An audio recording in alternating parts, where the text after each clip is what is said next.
Assalamualaikum warahmatullahi wabarakatuh. Alhamdulillah. Allahumma salli ala Sayyidina Muhammad wa ala alihi wa sahbihi ajma'in. Anak-anak kami, santriwan, santriwati kelas 9 Madrasah Sanawiyah Ulumul Quran Langsa.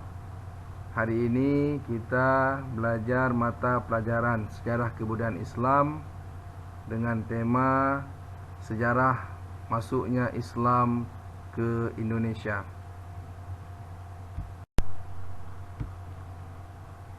Begitu banyak jalur-jalur dalam proses penyebaran Islam di Indonesia yang dilakukan oleh para penyebar Islam di Indonesia. Namun begitu, di antara begitu banyaknya jalur, metode, cara masuknya Islam ke Indonesia, namun ada 5 hal jalur utama yang paling prioritas atau paling utama dalam proses masuknya Islam ke Indonesia. Jalur-jalur tersebut diantaranya adalah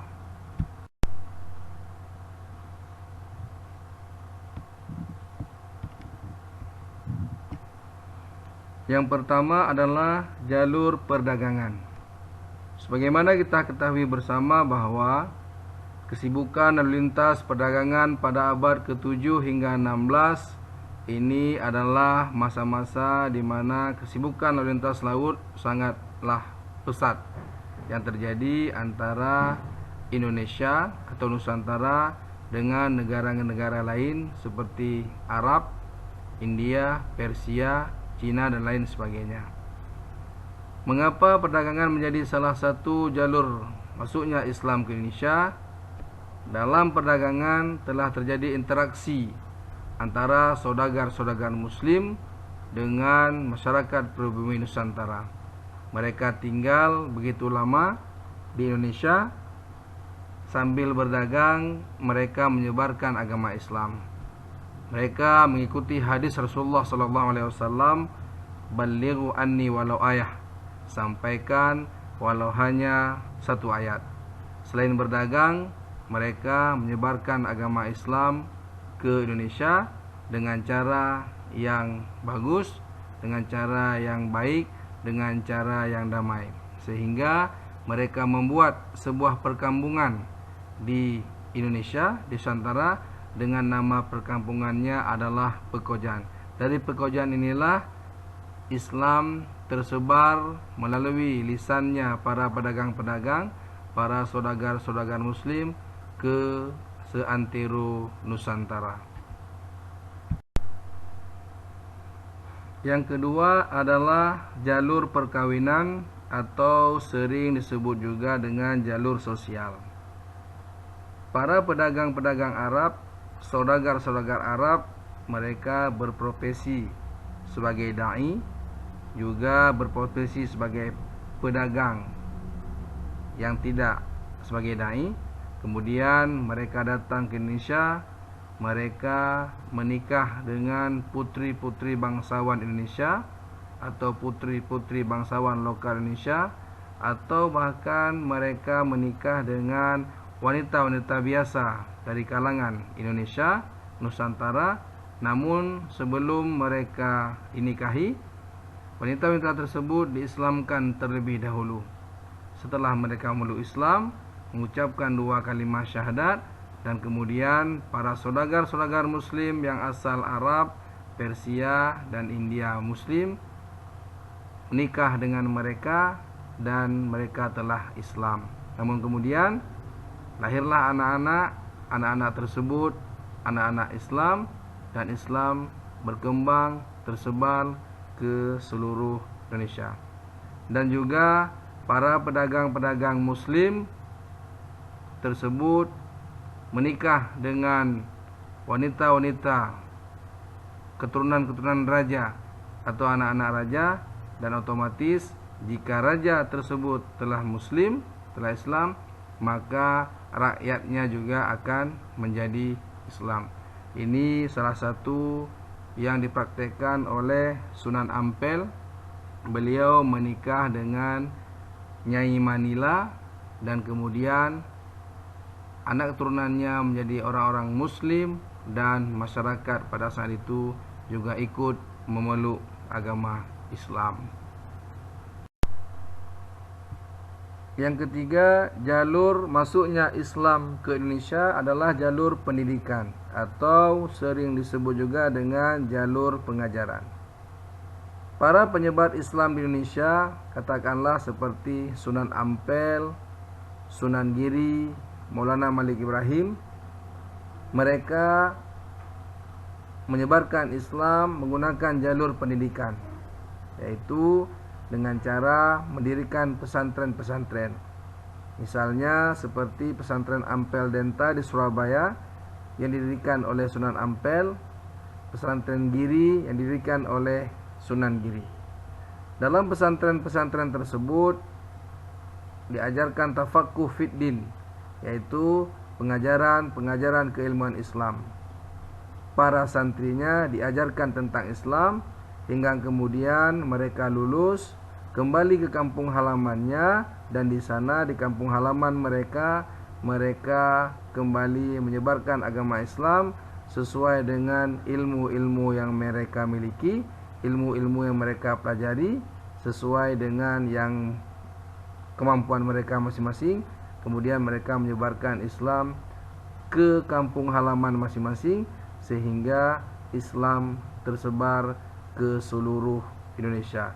Salah satunya misalnya Islam tersebar ke Maluku dan lain-lain sebagainya. Ini adalah salah satu jalur penyebaran agama Islam di Indonesia yang dilakukan oleh para penyebar Islam dengan menggunakan jalur pendidikan atau pengajaran. Dan jalur ini menjadi salah satu jalur yang sangat menonjol atau sangat menentukan terhadap proses Islamisasi di Nusantara Indonesia. Yang keempat adalah jalur kesenian. Para penyebar Islam di Indonesia menggunakan jalur kesenian. Salah satunya adalah jalur kesenian yang mementaskan pewayangan, seperti misalnya Sunan Kalijaga. Sunan Kalijaga adalah para wali penyebar Islam di Indonesia yang menggunakan kesenian. Beliau mementaskan wayang kulit kepada masyarakat Indonesia, yang kemudian wayang kulit tersebut diganti yang sebelumnya dengan cerita-cerita Ramayana Mahabharata atau cerita-cerita yang berbasis Hindu-Buddha, kemudian oleh Sunan Kalijaga diganti dengan cerita-cerita yang bernafaskan Islam, hingga kemudian muncullah wayang-wayang atau pewayangan-pewayangan yang berciri khas Islam, seperti misalnya wayang Wahyu Tohjali, wayang Babat Alas Anumarto, dan lain-lain sebagainya. Ini adalah hasil dari kreativitas Sunan Kalijaga dalam penyebaran agama Islam di Indonesia, sehingga masyarakat lokal Indonesia saat itu merasa budaya keseniannya tidak hilang, namun oleh Sunan Kalijaga telah dibungkus dengan rapi, diakulturasikan, diakomodasikan dengan budaya Islam, sehingga Islam mudah diterima oleh masyarakat Indonesia. Mereka bersedia memeluk agama Islam dengan sukarela, dan ini adalah jasa-jasa daripada para wali songo, salah satunya adalah Sunan Kalijaga.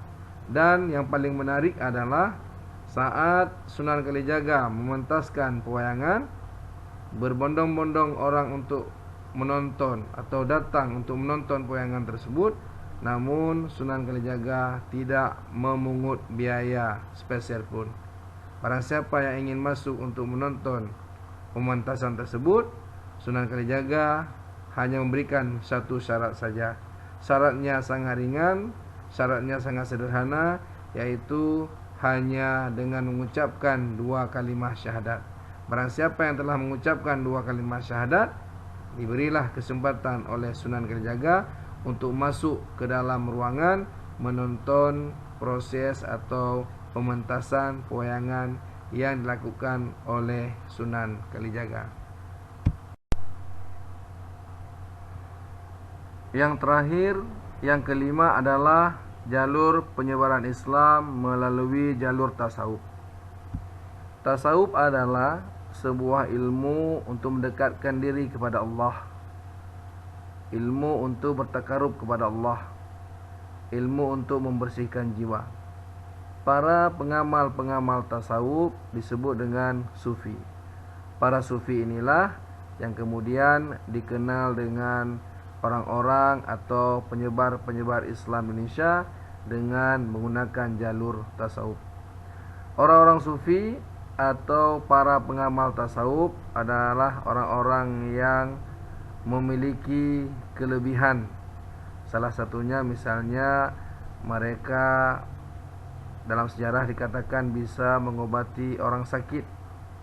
Mereka lebih dikenal dengan orang-orang yang zuhud, orang-orang yang wara'. Mereka menyebarkan Islam dengan tidak merubah atau menghilangkan budaya adat setempat yang telah lama mengakar. Orang-orang sufi, pengamal-pengamal tasawuf, saat menyebarkan Islam, mereka menggunakan budaya lokal yang telah ada, yang kemudian dibalut, dibungkus, ditampilkan dengan ajaran-ajaran Islam. Salah satu contoh misalnya menara Masjid Kudus yang dibangun oleh Sunan Kudus. Kalau kita lihat, menara tersebut persis menyerupai candi, tapi tempatnya adalah masjid. Namun medianya, menaranya adalah menara yang menyerupai candi. Ini bentuk daripada akulturasi, akomodasi yang dilakukan oleh para penyebar Islam Indonesia, khususnya orang-orang sufi yang menggunakan jalur tasawuf. Kemudian daripada itu kita bisa melihat juga seperti atap masjid. Atap masjid yang ada di Nusantara tidak berbentuk kubah, tapi berbentuk segitiga. Ini juga merupakan akulturasi atau akomodasi budaya yang dilakukan oleh para penyebar Islam di Indonesia. Atap bertingkat 3 ini adalah peninggalan zaman Hindu Buddha, tapi itu tidak dihilangkan oleh para penyebar Islam. Tapi 3 tingkat tersebut dimaknai, diartikan dengan arti Islam. Seperti misalnya tingkat pertama iman, tingkat kedua Islam, tingkat ketiga ihsan. Sehingga adat budaya yang ada di Indonesia ini sudah menjadi adat budaya ciri khas Islam Indonesia. Demikian anak-anak kami, dengan tasawuf ini juga Islam tersebar ke seluruh Indonesia. Inilah 5 jalur penyebaran agama Islam. Di samping jalur-jalur yang lain yang begitu banyak, tidak kita sebutkan satu persatu, tapi yang paling menentukan, yang paling prioritas, yang paling dikenal dalam literatur sejarah, bahwa 5 jalur inilah yang menjadi Islam tersebar, mengakar. Islamisasi di Indonesia begitu besar sehingga kemudian nanti hadirlah atau berdirinya kerajaan-kerajaan Islam di Nusantara, seperti misalnya kerajaan Samudra Pasai, kerajaan Perla, kerajaan Aceh Darussalam, kerajaan Banten, kerajaan Gorontalo, dan lain sebagainya. Ini adalah embrio daripada proses masuknya Islam ke Indonesia dengan 5 jalur yang telah kita paparkan dan sebutkan tadi, yaitu jalur perdagangan, jalur perkawinan, jalur pendidikan, jalur kesenian, dan jalur tasawuf. Terima kasih. Semoga bisa bermanfaat. Materi ini bisa kita pahami bersama. Assalamualaikum warahmatullahi wabarakatuh.